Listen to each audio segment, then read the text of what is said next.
All right, thank you. Again, we're going to hold off any questions till the end. I'll try to get through this. Has everybody did security before? Who's new to doing security? Okay. All right, so if I go through these a little quick, just make notes on questions you want, because since the majority has been through that, we're going to highlight. But if there's anything, just make a note, and then I promise you I'll go into more detail if you need it. Okay, so we'll just hold off the questions till the end. So next. Okay, so what you saw earlier about the misunderstandings, and this happens, guess who gets hit with that misunderstanding more than anybody else? Security, because you're the first person they see, and you have somebody walk up, and they're going to be, and you're like, are they a guest? Are they this? And so you are doing your due diligence, and it turns out it's somebody, and they got offended because they think, am I not dressed well? I will tell you, one of you did it to me. I walked up, and they said, I'm sorry, you need to put that jacket in there, and I looked at them. And I was like, cool, I'm going to play along to see how well they do. And then he looks and goes, no, you know what, you can keep that jacket. Well, no, and I said, well, I'd like to introduce myself, and I told him, and I said, and by the way, I can't keep this jacket, it's not allowed.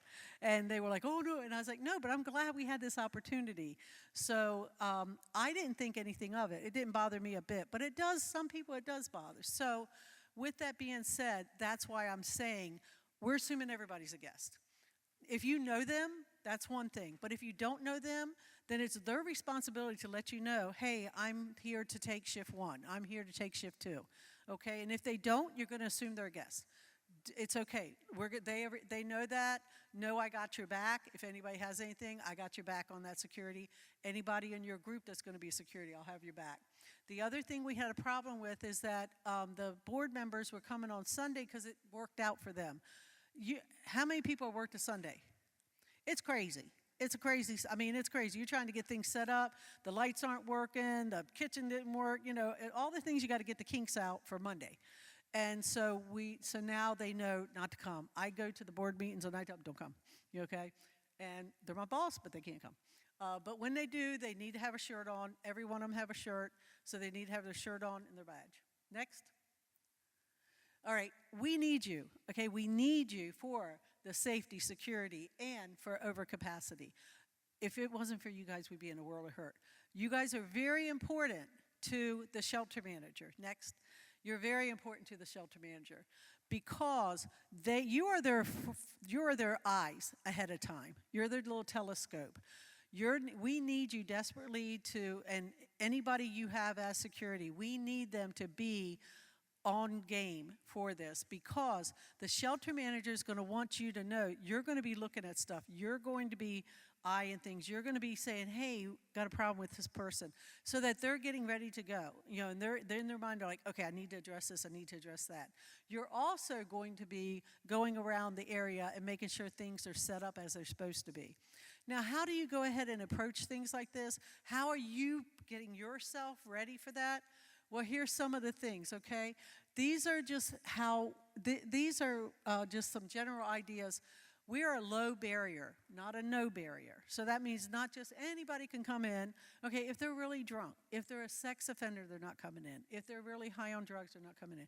If they're having a major psychotic episode for mental health situations, they're not coming in. We're not going to just say, get out in the cold. They may be sitting in the area where we allow them to sit, but they're not going to be one of our guests for the night, okay? And then also, you may be part of the field sobriety. Yes, there will be a police officer there, but that police officer is there to assist us, but we want to do all these things because the police officer has a different level that they have to do. And so we want to try to minimize that as much as possible, because if somebody's come in and they've had 4 drinks, but they kind of seem inebriated, it may be a situation where they're going to sit there for 20 minutes and get sober. Sober up some, they'll have something to eat. Whereas if the officer does it, I don't know what their duty is, but they may then have to move forward with calling dispatch. I don't know, so I don't want to put them in that position, okay? And so great way, we have to give out the black bags and have them put their stuff in it, correct?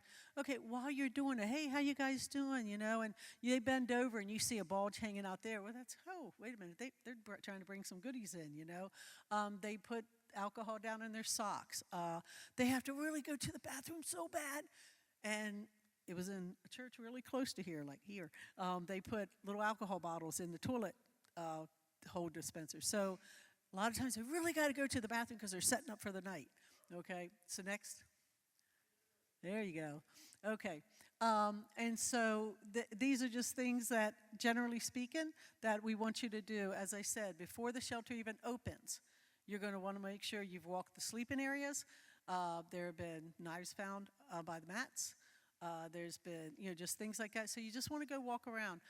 One place I went when we were setting up, there were a bunch of bricks because they were doing a little artwork with the, painting the bricks, doing something cute. Well, what do you think I did when I saw that? Because that's weapons. So you want to walk around and see that. You don't know what happened during the day because many of the churches use that room for other things during the day. So you always want to walk through there beforehand. Checking the restrooms, just making sure things are ready. Next.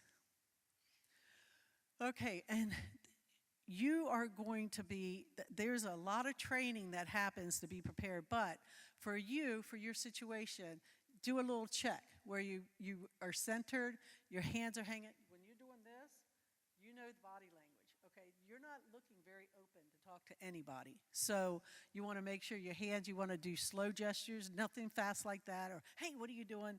I'd be in trouble. Anyway, you can always keep a calm voice. We had one person who the guest used the Lord's name in vain in church, okay? Okay, and so calm voice. And okay, and the reason I say that is this one volunteer, he was security. He was doing a fantastic job, but this person used the Lord's name in vain. It irritated him. So he let the person know, hey, you don't talk like that. Well, the guy told him what he could do with himself. He said, you don't talk like that to me. Well, he got irritated. His voice got louder, they got louder. We had to intervene in order to bring that situation down. And it all escalated because a volunteer raised their voice. So your voice is very important, okay? Your eyes, you don't stare somebody down. And so those are just things to keep in mind. Next. Okay, and so these are just some other things. I'm not going to go through every single one. I know you can read, but the biggest thing is be genuine. Okay, show kindness, let them know they matter. Uh, you know, you seem very agitated. Am I correct in say? Am I correct in doing that? Yeah. Tell me what's going on. Try to ask those open-ended questions, not just like not what's wrong with you, but you seem really bothered. Why don't you share with me what's going on? Things like that. Just get them to start talking to you. Believe it or not, there's a situation, this person, I thought I was going to have to call the police. And I started just doing that and talking, and they just wanted to be heard. They had just felt like nobody cared.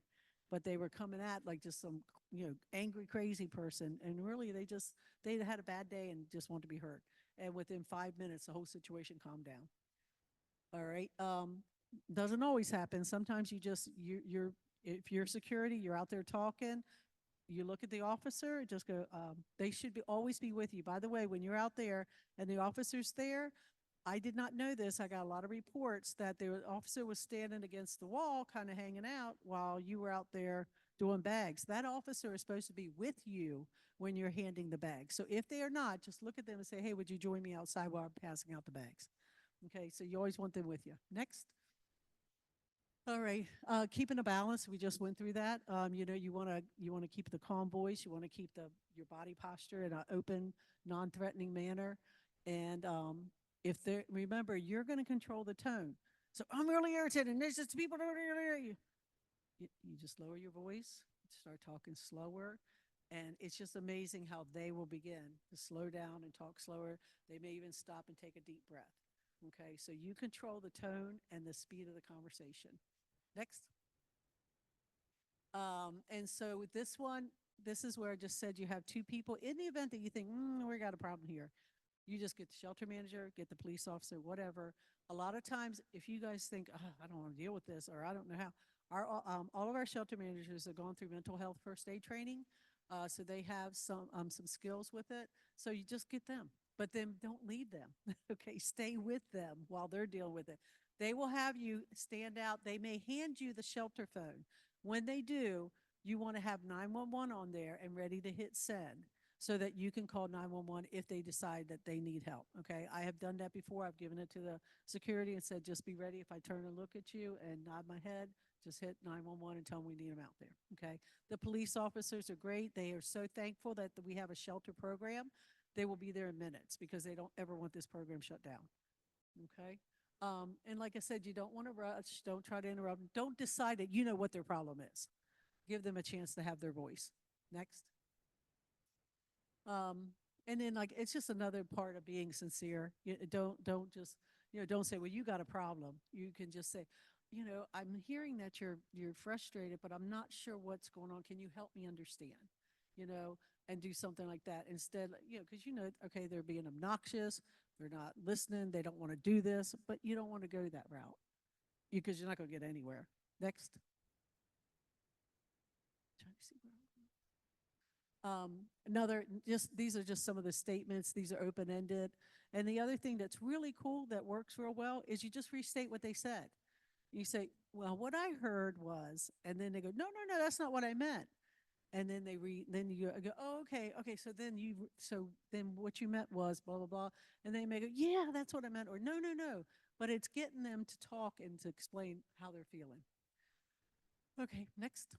Oh, and then also the other thing where it said, my name is, hey, introduce yourself. It's funny how we're trying to solve our situation, but we don't even tell them who we are. So, next. And again, the open ended. I just, these things, I just can't repeat it enough to say it's just communication is so key to calm me down situations. Okay, next. All right. If they're really agitated, okay, you're going to have to make that determination. The last thing you want to do is get up in their face, okay? Hey, I need you to calm down, okay? Or if not, we're going to kick you out. Not what you want to do, okay? First off, you just back off and go, and you say, you seem upset and want to tell me what it is. If they continue going, you just step back and then you go, okay, I'll tell you what, I'll be right back. And you just back up and then you say, Will Marie, I'm going to need you up front, out at, at the door. And so you're going to do that. But you remember your security. So that doesn't mean you just stay at the front door. Okay. We need you to walk through the kitchen. I mean, not the dining area, to walk around where the guests are just to be aware because it's not just the check-in that we need you. We need you all the way through 9 o'clock, making sure people are getting their bedding because they may want to argue that, hey, that's my bedding bag. No, it's not. It just all kinds of stuff like that. And so then you'll get the shelter manager. The shelter manager will determine, as I said, the shift one is going to have the police officer, but shift 2 and 3 doesn't. So, you may have to get them. And then, but like I said, don't ever leave the shelter manager alone either. Just be within distance to dial that 911. Okay, next. And we have what they call what the great thing is the city of Williamsburg. Every officer has CIT training. I went through that. It's 40 hours of training. It's grueling. It rattled me. I'll be honest with you, it really did. I had to actually um, role play many different situations. The one that really hit me the worst was where a fellow had a knife to his neck and holding a baby, and he was going to take himself out with the baby in his arm. And it was a real life situation that happened, and we had to reenact it to learn how to talk him off the ledge. And so it rattled me, but those are the things that happen. You won't have to deal with something like that in the shelter, thank God. But they have that training, so when we call on them, we can have confidence knowing when they come, they know how to help de-escalate the situation. All right, so we will make sure we do that. So when we feel like the situation is too rough, we're not expecting you to step in and control the whole thing and de-escalate. Now, if you have that training, that's different. Next. So when do you call? Well, if they're violent, we're just done. We're done right then and there. If they get upset, but you think they're going to get violent, then you go, and that's another time. If they become incoherent or disoriented, they may be having a diabetic episode. They may have a medication interaction episode. They may be on psych meds and then drank before they got there. We don't know. So that's when we call 911, let them assess that. We're not the experts in that field. Um, and is that the last slide next? Yep. So we're going to hand this over to Will Marie, and she's going to fly through some of these. I'll try to be quick. Uh, Guidelines. We already know that all the volunteers need to sign in. Everyone first name, please. You are our eyes around the shelter. If you see someone that is using the last name, you're welcome to tell them, hey, let's switch your label. Kid volunteers, it's your church for the most part, unless you're a uh, shelter partner. You may have volunteers that you don't know, but for the most part, this is your church. You know your people. You can talk to the key leader if you see that a kid is coming in to volunteer. Um, we always need volunteers at the check-in table at all times. So if you see that everyone left the check-in table, stand by the table, try to communicate with someone else. Hey, someone needs to be there. The shelter manager is trying to do a million things at the same time and is moving around the shelter. So please make sure that if you see that table empty, you get a volunteer to sit down there. Um, let's see. We talk about the not so the confidential materials and guest belongings. For a lot of our guests, the contents of the black bags are the only things that they own. They have lost everything. Sometimes that means just the hat over their head. So they're very protective of those black bags sometimes. So please don't, the room where their belongings are and even their information should always be kept private. Um, we did talk about not adopting a family. Again, we do not, no one should be having outside contact with the guest. But what if I see them at the library? If they come to you, they recognize your face and they say hi, you can say hi. I say hi to the clerk when I go to the supermarket and I don't know them. Just don't acknowledge that where you know them from because a lot of our guests don't want other people to know that they have been at the shelter. So it puts them also in an uncomfortable position when you immediately go, plus you're breaking confidentiality. When you go and, hey, how's that job search going? So please, no contact outside. Um, no helping with personal hygiene. We talk about that. If you know something, hear something, we have had situations where we had people with incontinence. It is okay to go get the shelter manager and say, hey, how can we do this better for this person? Because you are security or training other volunteers for security, make sure to bring this to their attention. They don't have to solve the problem. They can always go to the shelter manager, and the shelter manager will work along with you and the key leader to solve whatever issue our guests may have. Again, no one should be on the phone unless it's their own phone. So the church should not be letting anyone use the phones at the church or cell phones. Um, do not touch or kick the mats when you're trying to wake up people. Make sure to pass also this to your volunteers. They are people. Sometimes just a little touch can startle them and get them agitated because a lot of the time during the warm weather, you can go to the next one. During the warm weather, they have been sleeping outside, so they're very aware of anything near them. So just, their name usually will be in the tape. If you don't know their name, you can see if you can see it in the tape and say, hey, John, it's time to wake up. Um, Remember that there's no smoking around the building, only at the designated area. This sign should be posted at the shelter. So as security, please make sure if you don't see those signs, ask your key leader first. Where are the signs? All the key leaders have those signs. Ask the shelter manager if the key leader is like, I have no idea where any of this is right now. It happens. Then ask the shelter manager if we need to make a temporary sign, we'll do it. We try to avoid it because if all 18 churches needed us to print every single sign, that will be a lot.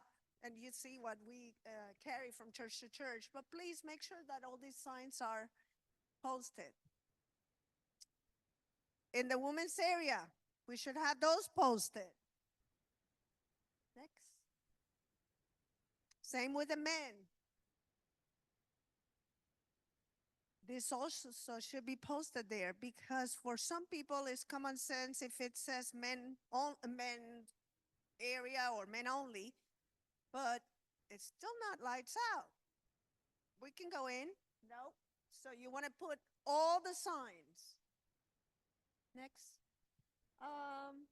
Evening security. Let's see. At 5:15, you should be already arriving at the church. Some of you may be there earlier, but by 5:15 is a good time because the shelter manager is already there. You're not trying to arrive along with all the other volunteers. You want to walk the church with the shift leader, and usually it also happens with the shelter manager that is arriving at 5.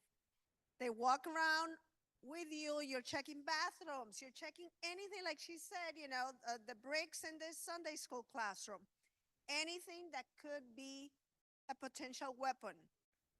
That's what we want to check and remove. You want to check that the carbon monoxide detectors are on site. If the church doesn't have them, then we have some available for you to use during that week.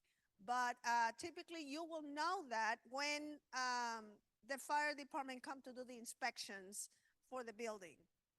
Air purifiers running 24/7. There should not be any reason for those air purifiers to be turned off. Hand sanitizer, we provide the hand sanitizer. Make sure it's available all over the building. These are little things you could be helping us with. We do have masks available. You don't need to wear a mask unless you choose to wear a mask. What we ask is if you see someone, let's say we sometimes have people with allergies. If we were to send them out for their allergies, they will never be at the shelter. And we don't know that the first week is the hardest because we don't know anyone. We don't know if they're always coughing or if they're always this or that. If someone is coughing a little bit too much, sneezing a little bit too much, but they don't look necessarily sick, you can still offer them a mask. You say, just for your protection and everyone else, just in case. Spray disinfectant and paper towels, we have those on hand. Make sure, again, that all the signs are posted. That also includes the sandwich boards that you probably saw if you came through that door. We have 2 of those that are available. That also helps our guests know which way to come inside the church. That's particularly important in churches like this one that have multiple access points. Make also sure that all the exits are available. They're not, covered with chairs or anything.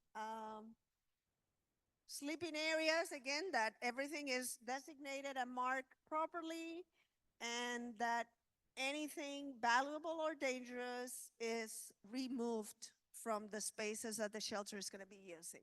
Next.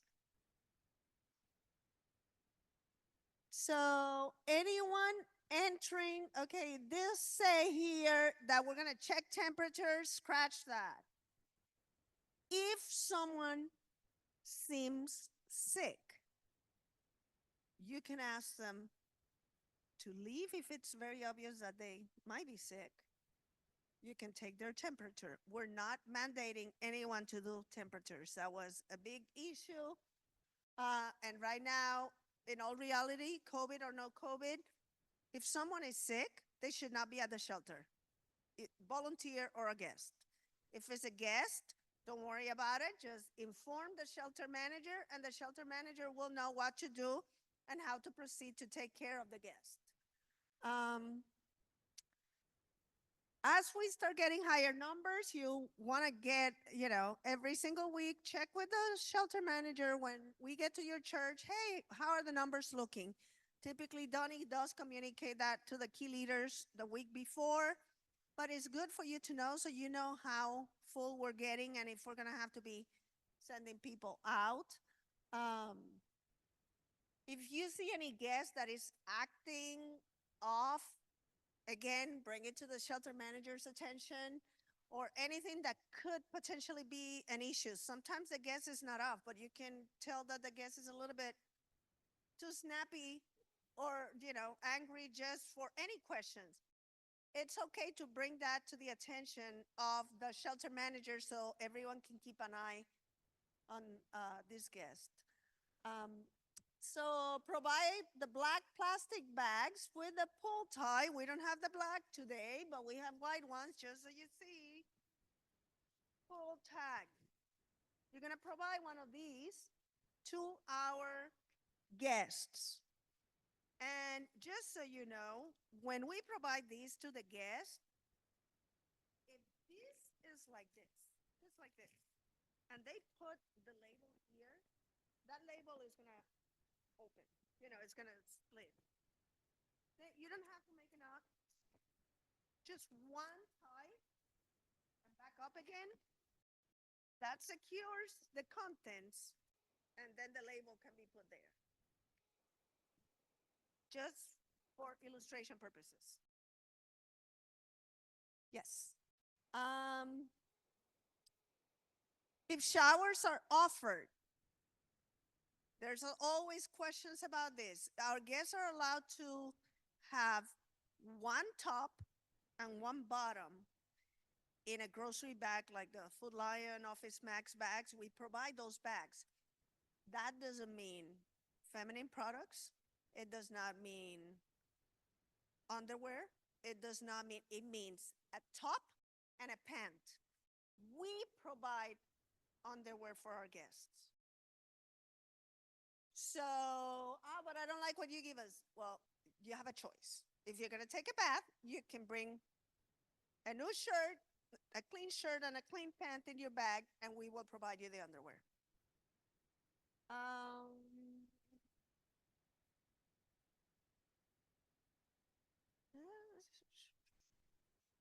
So, sobriety test and the escalating conflict. She did talk a lot about the de-escalating conflict, so I'm skipping through that.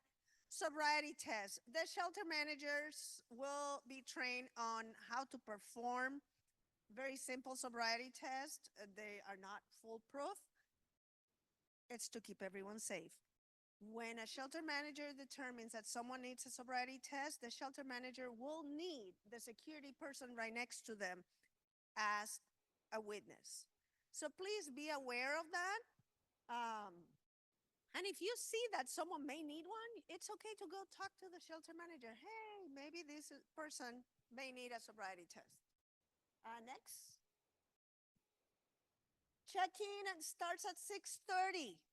If the guests are there early, they still cannot come in. 6:30. If the host site, if your church is allowing guests to sit down inside a waiting area and everyone is in place, then we can start a little bit earlier. But only if everything is ready. 8 to 8:15, it is your responsibility to go out with our guests for the smoke break. We have had situations where the security person have, a lung condition. They cannot be out there.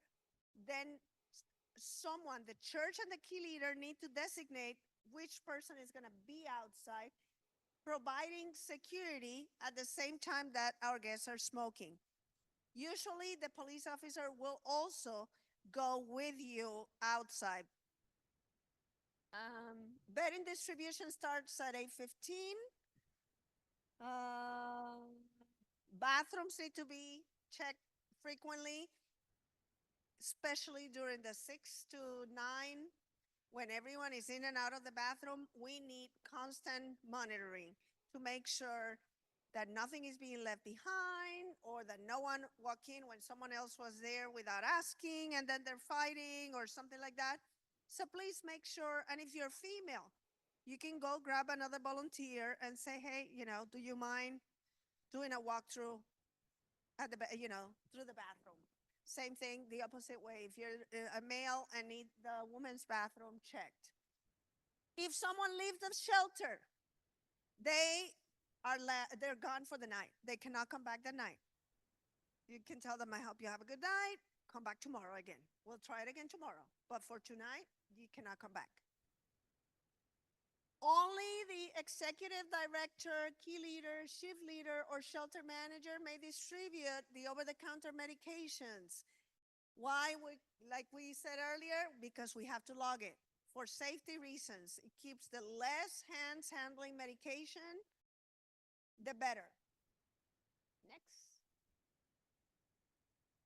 What can you keep? So we have 2 bags here. This is now the tote that we used to hand a different tote. This is what we have now. We have this 2.5. What can you keep? You can keep your bag, which will be like this. You can keep a book or notebook, Bible. If you have a pen, that also counts, that's fine. You can keep a hoodie, just a basic sweatshirt type hoodie, not a multi-layer, not 2 or 3 hoodies, just one. Medicine, no pill boxes. I know it's very inconvenient, especially for those people that have a lot of medical conditions.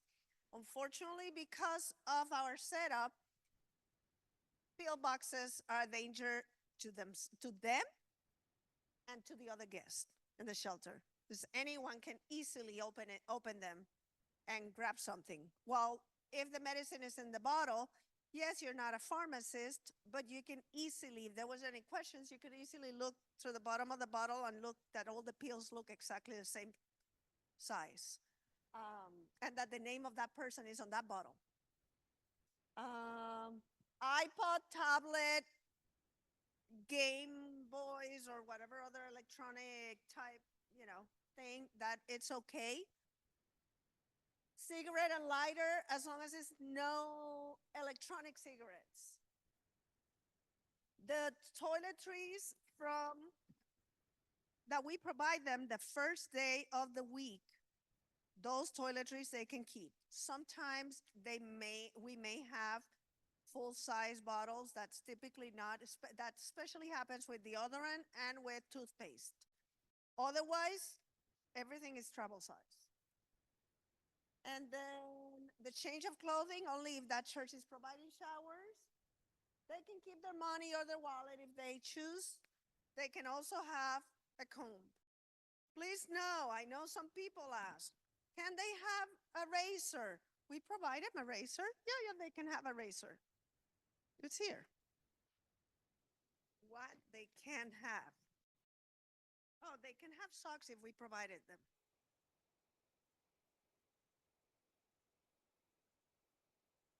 Okay, let's see. And I want everyone's help here. What's wrong with this bag? Our goal is to have everyone checked in within a minute, minute and a half max per guest. So if that's what they're allowed, and this is what you're allowing to go by, now here's what happens. We also check make sure they don't. So yes, this is actually important. You know how you handed the black bag during check-in or when they're walking inside the building? Ask the guests not to tie the bag yet. Why? Because the shelter manager, and I need you all guys to be observing this process right now, are gonna be here and say, hey, Johnny, what's going on with that bag? Well, no, there's stuff there. Let's see. Let me see. I got a cable here. Can I have the cable? Yeah, so phone, that's good. That can stay.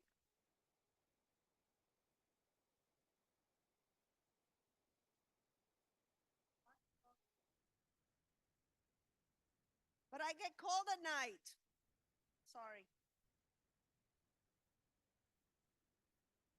But this church gave me the hand warmers. That's okay. It's not cold inside the church right now. That's for the day when you're outside. But you just guys gave me a Christmas bag with the cookies. Yes, for when you're outside the shelter so you don't have to spend money buying snacks.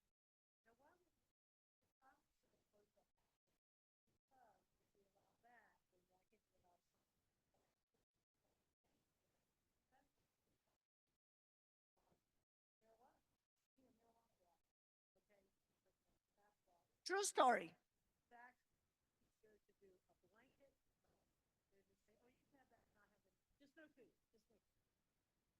But this church doesn't provide me Splenda. Sorry. Tea. I don't drink coffee. Nope. Lotion. But you gave me that big bottle. Well, if I gave you the big bottle, I guess yes. But we won't give you lotion that is this big. Again, toothpaste and deodorants. Everything else should be personal size.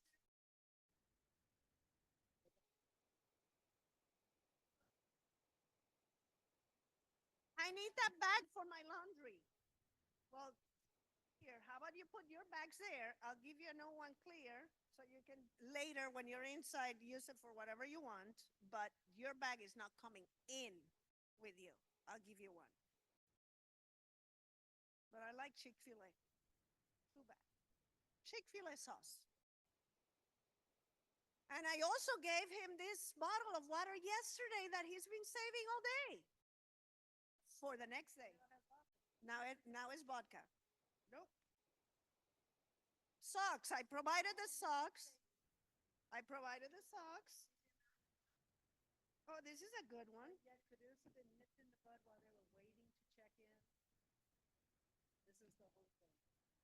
Listerine.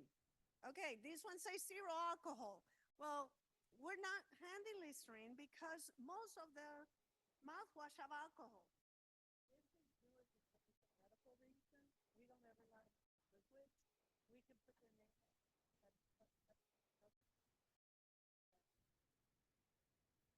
But I'm sniffly. I need my napkins. I'll go get you new ones. You really don't want these dirty ones. The trash can is there, put it in the trash. And believe me, we're taking long with this because every single church, every single night, we have issues. Oh, but that's the little bag that the church gave me. True story. And it's fine. It's for their belongings, not for the shelter. So let's get everything out of there. The baggie goes there. I'm taking a shower today, not bringing well, what you're left with this, the socks that we provided, and the phone and charger. And now the shelter manager, if there were medicine there, the shelter manager now can also see the medicines, the name, everything that is in that bag. Okay. And please use common sense. If we have an infant, there's no diapers on that list. The shelter does not have diapers. You're going to have to, and the shelter managers are here to deal with that, but you as a security person, at that point, there are certain things that we are going to have to adjust for this particular situation, but that will be the exception, not the norm. So, guest confidentiality and police and law enforcement interaction. Again, common sense. The police is there just for everyone's safety. They are not there to tell us about the guest, and they are not there for us to tell them about the guest. The guest may be asking, one of you, Miss Melody, for prayer, and said, I've been using drugs and I this and that, and then Melody goes and mentioned to the police the drugs. What that may have done, put a target on that guest, an unnecessary target on that guest. So we want to keep the guest personal information personal. And if there's any concerns, again, who do you go to? The shelter manager. If an officer shows up, in addition to the off-duty officers, and start asking questions, call the shelter manager. The shelter manager will address the situation. If they are looking to talk to a guest, they are going. So basically, what we're going to ask the officer is if there is a warrant or if there's no warrant. And why I'm telling you that? Because the shelter manager may be busy and you may be the one opening the door to the police officer. If there's no warrant, you ask them, okay, can you tell me the full name of the person that you're looking for? You don't need to confirm or deny that the person is there at that moment. You just get the name. You go inside, try to find the shelter manager, and you can try and go talk to the person. We have a process on what to do if the person chooses to talk to them or not talk to them. If there is a warrant and the police officer verbalizes that there is a warrant, they don't have to show you papers, they just have to say, yes, there is a warrant. Then you're like, okay, come on, follow me, and take the police officer directly to the guest. Depending on the church, we prefer to kind of move the situation, keep it as confidential as possible because for most of our guests, the presence of the police can be triggering. With that said, if there's a warrant, there's not much we can do. But if everything is under control, we can kind of guide it to a corner away from the rest of the population to keep also the dignity of our guest. Same thing with the computer. It talks about the check-in binder or intake book. That is all now done in computers. There is no reason for the off-duty officer or on-duty officers to be, looking over anyone's shoulder on the computer. Next. What if someone calls the shelter number asking for a guest? You don't share any information. Your best bet will be to give the phone to the shelter manager. But let's say shelter manager is busy. You can say, I don't know if that person is here. I cannot, help you. But if you want to leave a message, I can take all the information. And if someone, recognize your name, or then we can pass it. But do not ever answer, oh, yes, he's here, but I cannot let you talk to them, or anything like that. The guest can later call.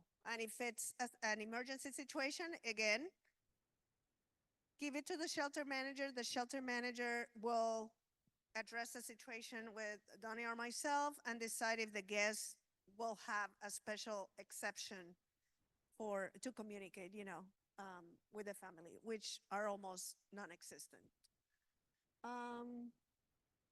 Exception. An officer needs to do a wellness check. Again, we ask them to wait and we bring the guest to them. And a warrant. Those are the two options for a police officer or someone, for someone asking for someone else. Do not go calling. If a guest come and say, hey, I'm having problems with my mom, can you call my mom? Maybe, maybe between you and maybe you can be the bridge. Please don't.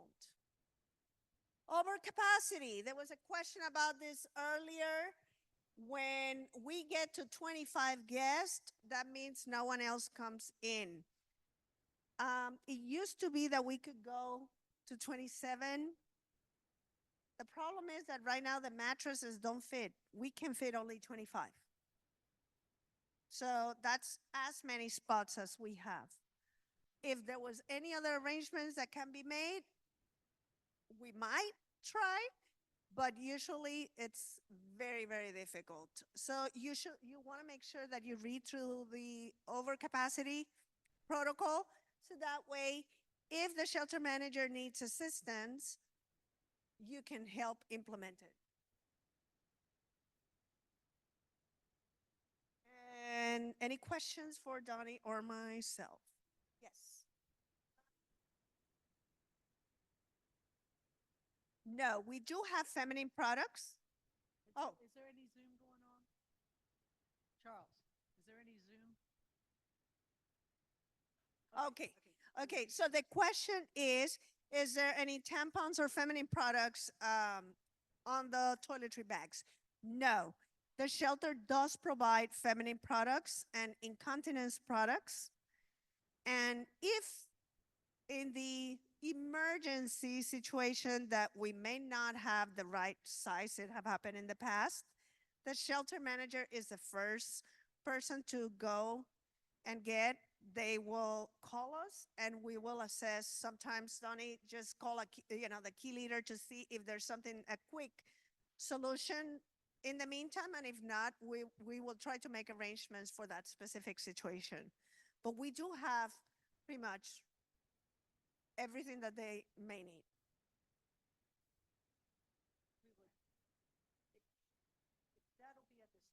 That will, so she's saying if they have a product in their bag, would we make them turn them in?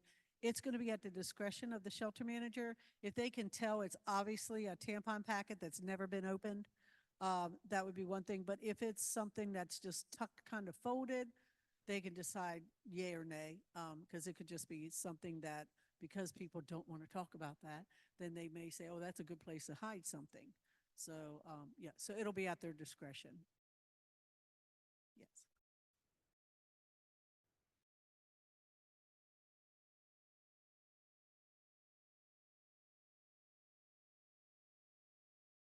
Yeah, good question. He's asking, he said in one of the slides, it said the backup volunteer would call 911. So the slides, I do my best when I go through to edit them, and sometimes I don't see them because it's me. Um, but anyway, so there are a lot of times when the shelter manager isn't present and there's two volunteers, that would be when it would happen. It can happen because when you have two and three volunteers, especially at dinner time, if they're taking care of one thing over here and they can't, so the main thing to get out of that is never be alone. Always have a backup. So good question. Yes.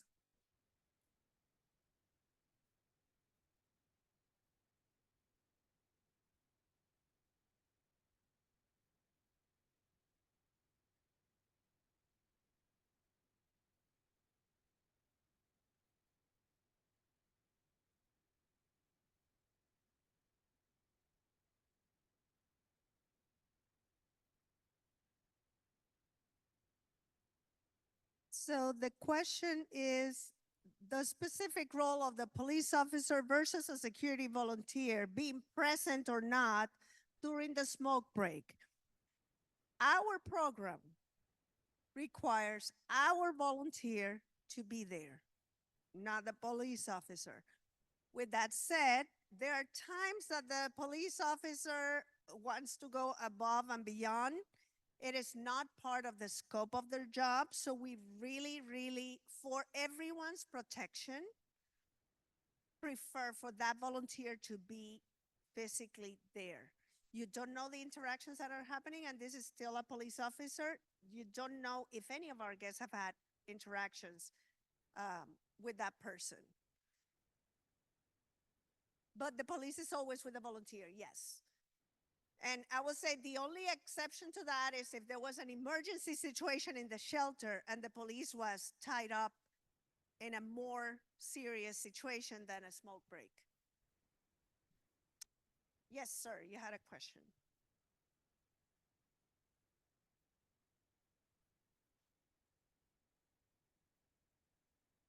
Mhm.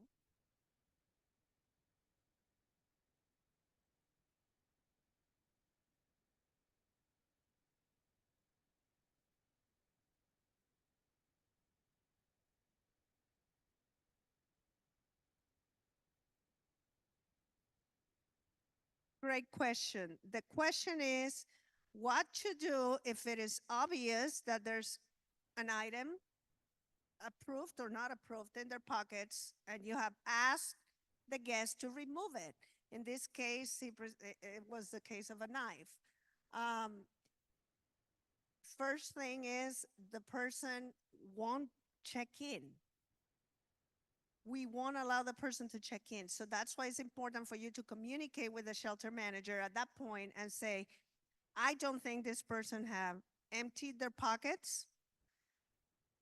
We might need to be a little bit more stern, when in this interaction, and that's when the shelter manager will come a little bit more involved in that aspect, and even the police officer if needed, especially if it is very obvious that there's more in the pockets. Unfortunately, we're not allowed to touch guests. I mean, not necessarily unfortunately. It is what it is. We don't ever want to touch them. Which for some people is like, but if we can't touch them, how do you know that nothing is coming in? There is no 100% way that we can always catch everything. Even very simple things as a bottle of water or a packet of cookies. You know, it happens. It happens every year. It happens every week.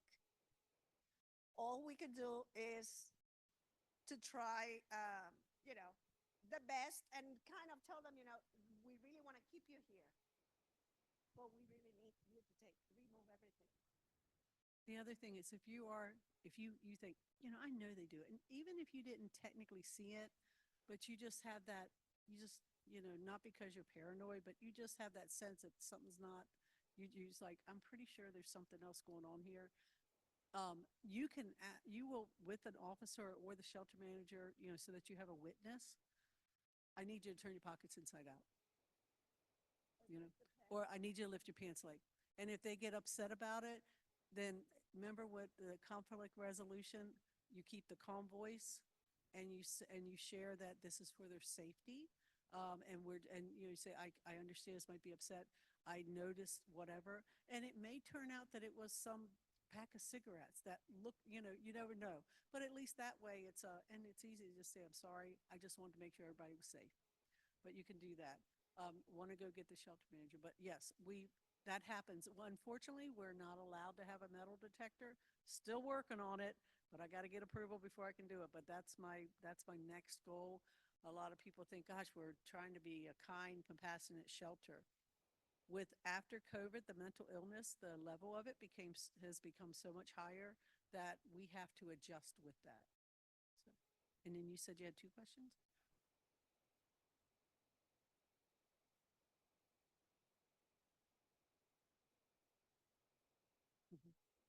Mm-hmm.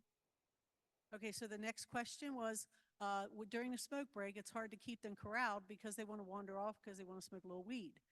Okay, you're the security volunteer. So you have the authority to say, we need to stay here. If you choose to smoke marijuana, part of what they sign is they sign that they are not allowed to have any marijuana, any kind of drugs, whether they're legal or not, as far as recreational. They're not allowed to have that on the shelter property. Okay, so at that time, then they will be asked to leave. You don't want to do that. So then when you head out, what's the great thing with security is when you go and head out and smoke, you say, we go as a group, we stay within this area. If you choose not to, then that is a reason for you to be asked to leave the shelter. And you have the police officer right there. And if you have your phone, you can call the shelter manager, on their phone, or you can just ask the officer, can you go get the shelter manager, whatever. So don't ever feel like you don't have that authority. You just want to make sure your voice is such that you're showing compassion, not the John Law voice. Does that help? Perfect. Okay. Okay. Something that also worked, and I'm not saying that it works in every situation, but that situation, it's great because the guest is already outside the door. So it is very easy to tell them if you don't stop, or if you're not gonna, if you cannot comply with what you had agreed, we'll bring your bag to you. Wait here a minute because you're already outside the door. So bring the bag, put it outside the door. They don't come back in. And that's with any kind of disruptive behavior. If it gets to the point that, there's no de escalating or changing their mind about doing whatever they're going to do. The other thing, and this attached a little bit to the first question, was it did happen last year. We had suspicions of someone with an e cigarette, but we couldn't figure it out. And we cannot go accusing anyone of anything that no one have really witnessed. Well, I started doing, I'm not a shelter manager. I started doing, yeah, and she started doing, we will stand there next to the, and you're like, we pop in, we visit all the time. We're like, can I see your cigarette pack? Oh, here it is. No, can you open it for me? Random people. Oh, but you didn't do that to that person. Oh, maybe I check it. Yeah, maybe that person was yesterday. And we did a couple days. So yes, and it's not, and when we say, and this is a question that came a lot this past year, and I actually wanted to bring it up so we can add it.